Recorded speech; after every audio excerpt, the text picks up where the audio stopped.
ব্রাহ্মণবাড়িয়া 2 আসন থেকে নির্বাচিত মাননীয় সদস্য রুমিন ফারহানা। ধন্যবাদ। মাননীয় স্পিকার, আপনাকে অসংখ্য ধন্যবাদ। মাননীয় স্পিকার, কাদম্বরী মরিয়া প্রমাণ করিল যে কাদম্বরী মরে নাই। আমাদের তেলের দাম শেষমেশ বৃদ্ধি হইল মাননীয় স্পিকার, কিন্তু তার আগে আমরা দেখলাম কয়েক কিলোমিটার জুড়ে লম্বা লাইন। আমরা দেখলাম মাঝরাত পর্যন্ত ড্রাইভাররা দাঁড়িয়ে আছে, তারা তেল পাচ্ছে না, কিন্তু সরকারের সেই ব্যাপারে কোনো হেলদোল নাই। আশ্চর্য হয়ে লক্ষ্য করলাম মাননীয় স্পিকার, মন্ত্রীরা যখন সংসদে বক্তব্য দেন তখন তারা অবলীলায় বলেন বাংলাদেশে জ্বালানির কোনো ঘাটতি নাই, কিন্তু মাননীয় স্পিকার যখন তেল নিতে যায় তখন দেখা যায় 3 কিলোমিটার লম্বা লাইন। মাননীয় স্পিকার, সরকার সম্ভবত কিছু পদক্ষেপ গ্রহণ করবার ঘোষণা দিয়েছে।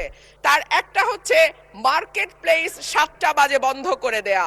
চমৎকার সিদ্ধান্ত মাননীয় স্পিকার, তবে মনে রাখতে হবে কেনা কাটা বা শপিং যেটুকু হয় সেটুকু সন্ধ্যার পরেই হয়, তার আগে হয় না। 2 হইল অফিস আদালতের সময় বলে পরিবর্তন করবে। 5 দিনের জায়গায় 4 দিন বা 3 দিন তারা কর্মঘণ্টা ঠিক করবে।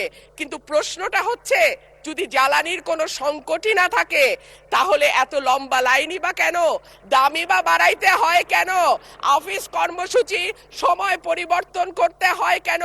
এই প্রশ্নগুলা তো ওঠে মাননীয় স্পিকার। মাননীয় স্পিকার, আপনার মাধ্যমে এই সংসদের কাছে আমি জানতে চাই, জ্বালানি মন্ত্রীরা যখন গণমাধ্যমে কথা বলেন তখন মনে হয় বাংলাদেশে আল্লাহর রহমতে কোনো সংকট নাই। ওনারা যদি পরিষ্কার করে বলেন বাংলাদেশে বর্তমানে কত দিনের অকটেন ডিজেলের মজুদ আছে, কতদিন চলতে পারবে, পাম্পগুলো কেন পর্যাপ্ত পরিমাণ তেল পায় না, তেলের মজুদদারি। ধন্যবাদ মাননীয় সদস্য। মাননীয়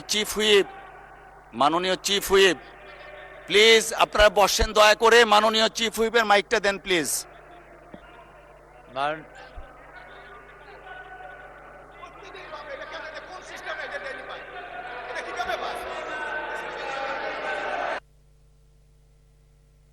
মাননীয়